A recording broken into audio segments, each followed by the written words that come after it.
The iPhone 17e has been out for a few months now, and I finally got my hands on one. So let's get it set up, see what our first impressions are, and I want to find out, is this Apple's best value iPhone, or should you spend the extra money to just get an iPhone 17?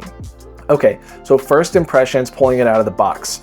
I mean, it feels like an iPhone. It's got a solid build quality. It feels like it might even be the same materials as the base model. 6.1 inch display versus the 6.3 inch. Now the obvious thing is that there's only one camera lens on the back, so you're not gonna have that 0.5 lens option that you would get on an iPhone 17. It definitely has that premium build quality though, and it feels like something you would expect from Apple. When we take a look at the display, one of the first things we notice is the brightness. It's not as bright as an iPhone 17.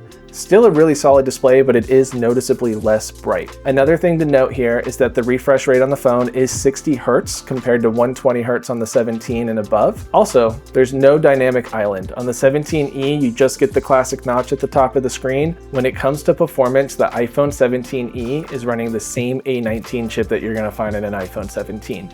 The only difference is it's a 4-core GPU instead of the 5-core. It's even the same RAM and storage options. It feels like exactly what you would expect an iPhone to feel like. It feels quick and smooth. Nothing feels slower or any different than what I would see on an iPhone 17.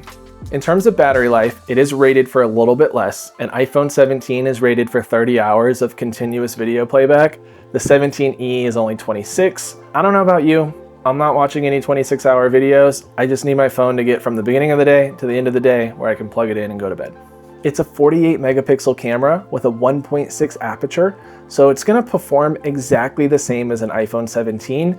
You're just not gonna get that 0.5 lens option. When we flip around to the front and take a look at the selfie camera, that's where things start to differ a little bit. An iPhone 17 has an impressive 18 megapixel selfie cam. When you go down to the 17e, it drops down to 12, which is still really good. I think a lot of the Samsung phones are still doing 10 megapixel cameras. I mean, by all means, it's not bad. There's a couple of small differences that you should also be aware of.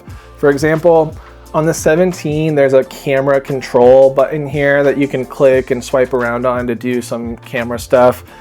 You don't get that on the 17e. It's gonna charge a little bit slower. The 17e is rated for 20 watts of wire charging. It is MagSafe compatible. You still get the action button on the side here, and you can customize that and make that do, one of a dozen different options. IP68 water and dust rating, so it is gonna be resistant to dust particles and water getting into the phone. They both have a ceramic Shield 2 screen, as well as support for Face ID and Apple Intelligence. So you're not gonna be missing out on any of those AI features that are coming up pretty soon. So really your biggest gap between this phone and a 17 is gonna be the display. If you can get past that, this is pretty much the same phone.